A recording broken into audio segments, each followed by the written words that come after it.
Assalamualaikum warahmatullahi wabarakatuh. Halo teman-teman semua, gimana nih kabarnya?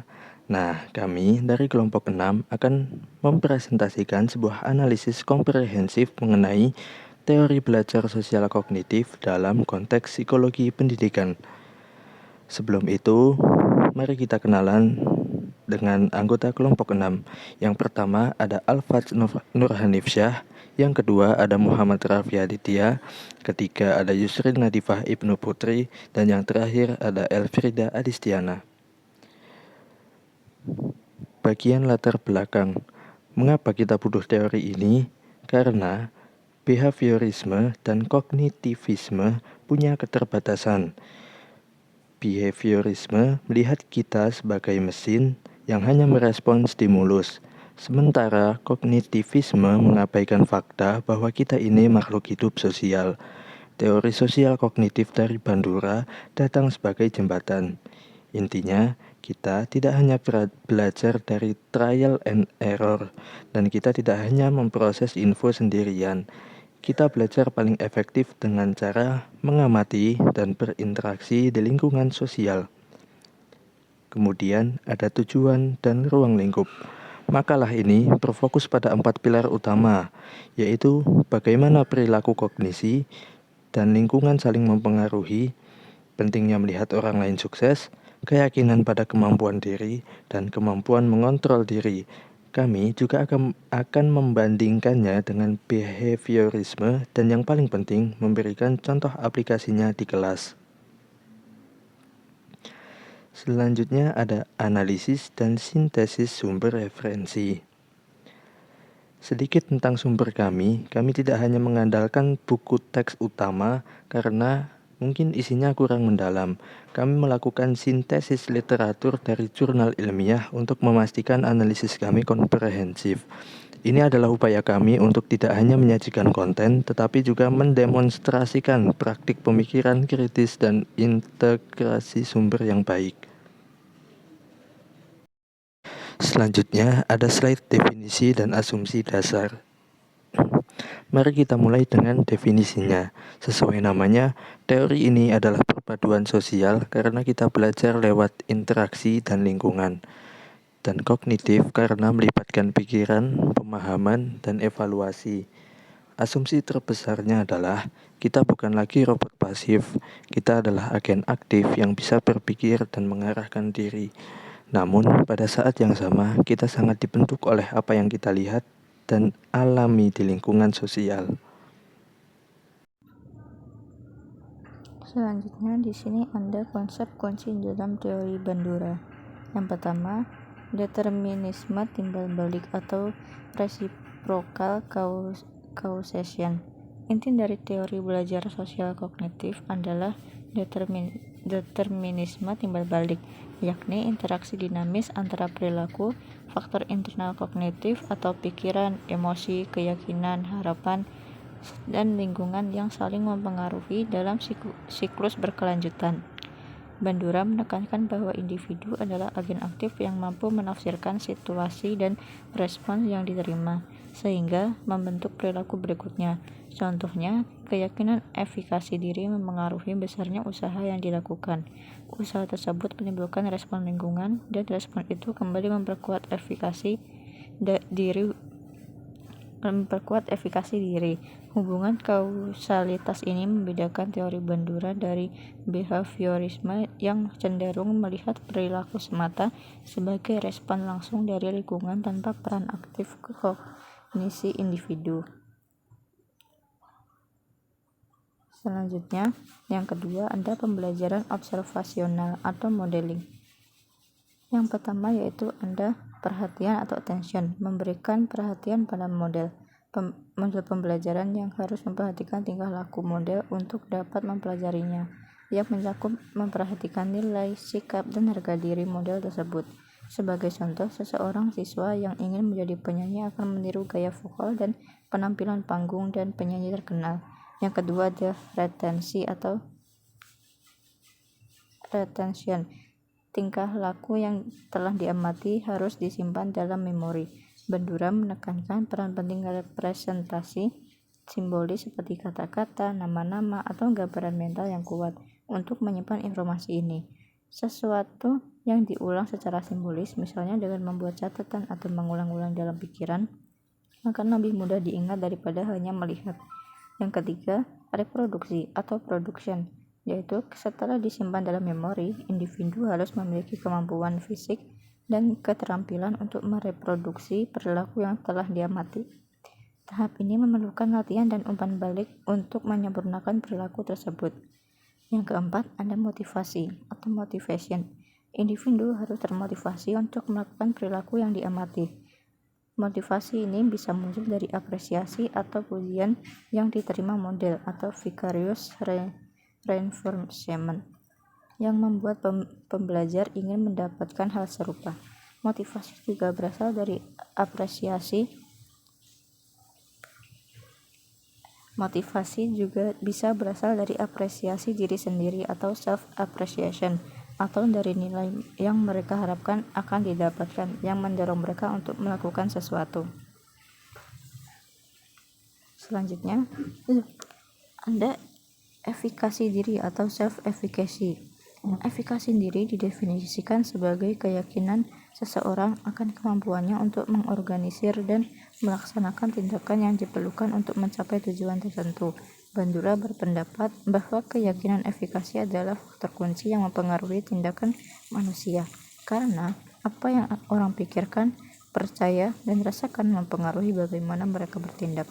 Efikasi diri yang kuat mempengaruhi beberapa aspek perilaku. Salah satunya yang pertama yaitu pilihan perilaku, yaitu individu dengan efikasi diri tinggi cenderung memilih tugas-tugas yang menantang dan melihatnya sebagai tantangan untuk dikuasai, bukan ancaman yang harus dihindari. Yang kedua, usaha dan ketekunan. Keyakinan ini mempengaruhi seberapa banyak usaha yang mereka lakukan dan seberapa lama mereka bertahan untuk menghadapi kegagalan atau kemunduran. Yang ketiga, emosi dan pikiran. Individu yang yakin akan kemampuannya cenderung lebih tenang saat menghadapi tugas sulit. Sementara mereka yang meragukan diri mudah diliputi perasaan cemas. Sumber utama efikasi diri adalah pengalaman keberhasilan. Sehingga dalam konteks pendidikan, pendidik perlu menciptakan pengalaman belajar yang memungkinkan siswa meraih keberhasilan untuk memperkuat efikasi diri, sekaligus meningkatkan motivasi belajar mereka. Yang terakhir di sini ada regulasi diri atau self-regulation. Regulasi diri adalah kemampuan mengendalikan pikiran, perasaan, dan perilaku untuk mencapai tujuan, yang dalam teori sosial kognitif dipandang sebagai wujud determinisme timbal balik, di mana individu secara aktif mempengaruhi dan mengelola perilakunya sendiri. Proses regulasi diri mencakup beberapa aspek penting. Yang pertama, penetapan tujuan. Individu yang meregulasi diri menetapkan tujuan yang jelas, baik jangka panjang maupun pendek, untuk memantau kemajuan mereka. Yang kedua, pengaturan emosi. Regulasi diri melibatkan pengelolaan emosi seperti amarah, dendam, atau kegembiraan yang berlebihan agar tidak menghasilkan respon yang kontraproduktif. Yang terakhir, evaluasi diri. Individu mengevaluasi performa atau perilaku mereka sendiri. Mereka juga mampu memberikan penguatan atau hukuman mandiri seperti rasa penyesalan atau pencelaan diri setelah melanggar standar moral, yang menjadi motivasi untuk menjaga perilaku sejalan dengan standar mereka. Regulasi diri berkembang pesat saat masa kanak-kanak dan remaja, dipengaruhi faktor bahasa, pendidikan ibu, dan lingkungan sosial. Dalam pendidikan, kemampuan ini penting karena membuat siswa lebih mampu mengendalikan diri, mengatasi stres, dan beradaptasi dengan lingkungan baru.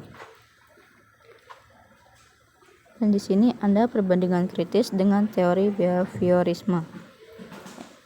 Yang pertama itu fokus utama. Dalam teori behaviorisme, hubungan stimulus respon yang dapat diamati dan terukur mengutamakan pembentukan kebiasaan melalui latihan dan pengulangan. Sedangkan menurut teori belajar sosial kognitif, perilaku, proses kognitif internal atau pikiran, keyakinan, harapan, dan lingkungan sosial saling berinteraksi. Peniruan dan perhatian siswa menjadi inti pembelajaran. Yang kedua ada definisi belajar. Menurut teori behaviorisme, belajar adalah perubahan perilaku yang dapat diamati setelah mengalami proses pembelajaran. Belajar adalah perubahan dalam proses mental internal yang mungkin tidak langsung tercermin dalam perilaku. Pembelajaran dapat terjadi hanya melalui pengamatan. Yang ketiga, mekanisme pembelajaran. Menurut teori behaviorisme, tergantung pada penguatan atau hukuman yang dialami secara langsung oleh individu. Belajar bersifat mekanistik, sedangkan menurut teori belajar sosial kognitif, pembelajaran observasional atau modeling, di mana konsekuensi dapat dialami secara tidak langsung. Selanjutnya, yang keempat, ada peran individu. Menurut teori behaviorisme, individu dipandang sebagai entitas pasif yang perilakunya dikendalikan oleh kondisi lingkungan. Sedangkan menurut teori sosial kognitif, individu adalah agen aktif yang memproses informasi secara mental, mengkonstruksi pengetahuan, dan mampu meregulasi diri. Dan yang terakhir, ada konsekuensi perilaku. Menurut teori behaviorisme, harus dialami secara langsung untuk mempengaruhi pembelajaran, sedangkan menurut teori belajar sosial kognitif dapat dialami secara langsung atau tidak langsung melalui pengamatan.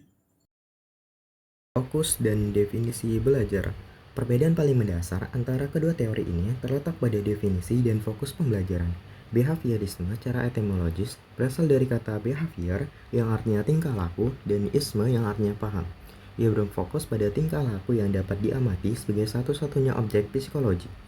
Teori ini menganggap seseorang telah belajar jika ada perubahan perilaku yang nyata dan terukur setelah proses pembelajaran. Sebaliknya, teori sosial kognitif memandang pembelajaran sebagai fenomena mental internal. Pembelajaran dapat terjadi tanpa perubahan perilaku yang langsung terlihat, asalkan individu telah memperoleh pengetahuan umum, aturan, atau strategi dengan mengamati orang lain. Teori ini memadukan pandangan kognitif tentang pemrosesan informasi dengan pengaruh lingkungan sosial, sehingga memberikan gambaran yang lebih lengkap tentang bagaimana manusia belajar. Mekanisme utama pembelajaran. Behaviorisme mendasarkan pembelajaran pada pengkondisian, di mana penguatan dan hukuman eksternal menjadi pendorong utama perubahan perilaku. Mekanisme ini menuntut individu untuk mengalami konsekuensi secara langsung. Misalnya, seorang anak hanya akan berhenti melakukan perilaku tertentu jika ia secara pribadi dihukum atas perilaku itu. Dalam teori sosial kognitif, mekanisme pembelajaran utama adalah pemodelan.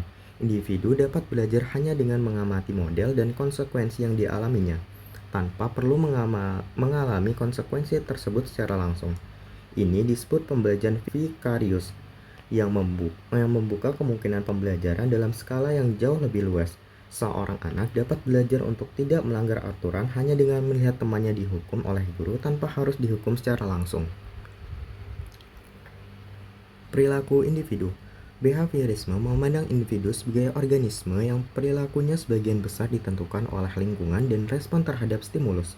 Dalam teori ini, tidak ada penekanan pada peran kognitif internal seperti kesadaran atau pikiran karena hal-hal tersebut tidak dapat diukur secara fisik.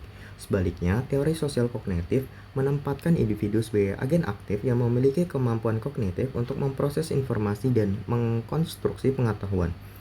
Konsep regulasi diri menjadi bukti bahwa individu tidak hanya dibentuk oleh lingkungan, tetapi juga mampu mengendalikan pikiran dan tindakannya mereka sendiri. Dengan demikian, individu memiliki otonomi yang lebih besar dalam proses pembelajaran mereka. Aplikasi teori belajar sosial kognitif dalam pembelajaran. Teori belajar sosial kognitif tidak hanya memberikan pemahaman teoritis, tetapi juga menyediakan kerangka kerja praktis untuk meningkatkan efektivitas pembelajaran.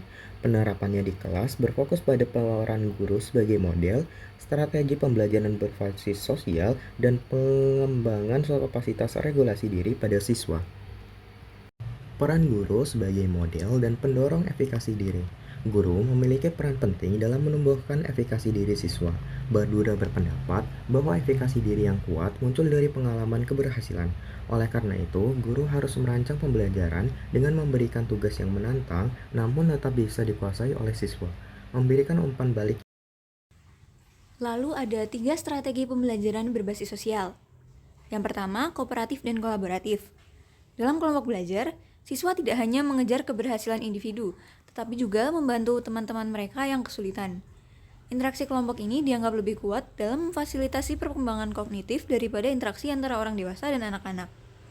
Yang kedua, ada observasional yang disengaja. Nah, guru dapat menayangkan video pembelajaran untuk menarik perhatian siswa. Guru juga dapat meminta siswa yang berhasil menyelesaikan tugas untuk menjelaskan proses berpikir mereka di depan kelas. Jadi, itu berfungsi sebagai model bagi teman-teman mereka yang kesulitan. Ketiga, ada penguatan vikarius.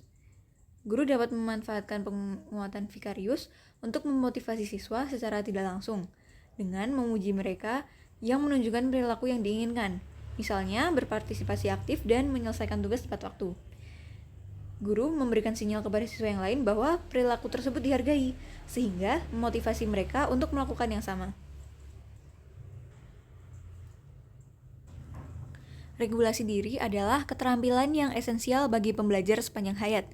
Guru dapat membantu siswa mengembangkan regulasi diri dengan 3 cara. Yang pertama, membantu siswa menetapkan tujuan belajar yang spesifik dan terukur. Tujuan jangka pendek berfungsi sebagai penanda kemajuan yang memotivasi siswa untuk terus berusaha. Yang kedua, mengajarkan siswa cara-cara untuk mengelola respon emosional mereka, terutama terhadap stres dan kegagalan. Regulasi diri yang baik dapat membantu siswa mengatasi situasi yang penuh tekanan yang sangat relevan dalam konteks akademik. Yang ketiga, mengajak siswa secara rutin merefleksikan performa mereka, mengidentifikasi kekuatan dan kelemahan, serta membuat penyesuaian tentang strategi belajar. Yang ketiga, mengajak siswa untuk secara rutin merefleksikan performa mereka, mengidentifikasi kekuatan dan kelemahan, serta membuat penyesuaian strategi belajar. Kemampuan evaluasi diri ini sangat penting untuk menjadi pembelajar yang mandiri dan otonom. Teori belajar sosial kognitif Bandura memiliki kontribusi yang sangat signifikan dalam dunia psikologi pendidikan. Yang pertama, jembatan teoritis. Teori ini berhasil menjembatani kesenjangan antara behaviorisme dan kognitivisme dengan menunjukkan bahwa pembelajaran adalah produk dari interaksi antara perilaku, kognisi, dan lingkungan. Teori belajar sosial kognitif Bandura memiliki kontribusi yang sangat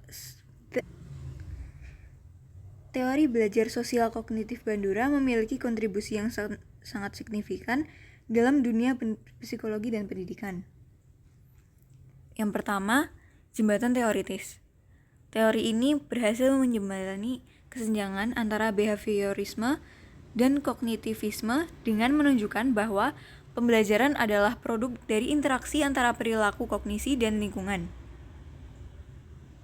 Yang kedua, konsep revolusioner. Teori ini memperkenalkan konsep-konsep sentral seperti fiksasi diri dan regulasi diri yang memiliki dampak besar dalam memahami motivasi, ketekunan, dan pencapaian individu. Efikasi diri khususnya menjadi salah satu variabel yang paling berpengaruh dalam memprediksi kesuksesan akademik dan profesional. Yang ketiga, implikasi pendidikan. Teori ini menegaskan kembali peran guru sebagai teladan atau model, bukan hanya sebagai penyampai informasi. Ini mendorong praktik pembelajaran yang lebih interaktif dan kolaboratif, di mana siswa secara efektif terlibat dalam proses belajar. Meskipun memiliki kontribusi besar, teori ini juga tidak luput dari kritik. Proses internal yang tidak jelas. Teori ini dikritik karena kurangnya penjelasan yang mendalam tentang mengapa individu memilih untuk meniru model tertentu. Yang pertama, proses internal yang tidak jelas.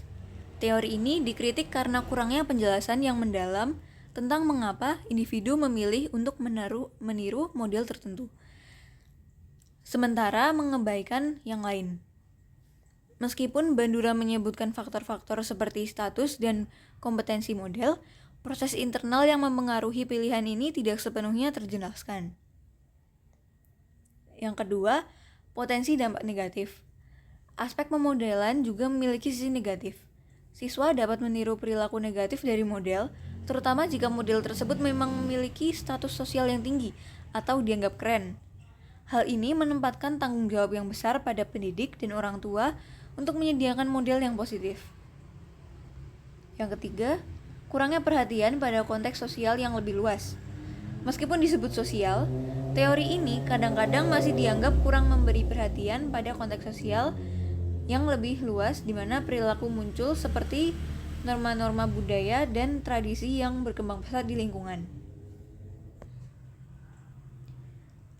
Selanjutnya, saya akan menyampaikan kesimpulan dari pembahasan dalam video kami kali ini. Teori belajar sosial kognitif Albert Bandura menekankan bahwa proses belajar dipengaruhi oleh interaksi antara faktor kognitif, lingkungan, dan pengalaman observasi. Melalui prinsip determinisme, timbal balik, pembelajaran observasional, efikasi diri, dan regulasi diri, teori ini menunjukkan bahwa siswa akan berkembang optimal ketika berada dalam lingkungan belajar yang positif dengan model peran yang tepat. Guru tidak hanya berfungsi sebagai penyampai informasi, tetapi juga sebagai teladan, fasilitator, dan motivator yang membantu siswa membangun kepercayaan diri, mengembangkan kemandirian, serta mampu mengatur proses belajarnya.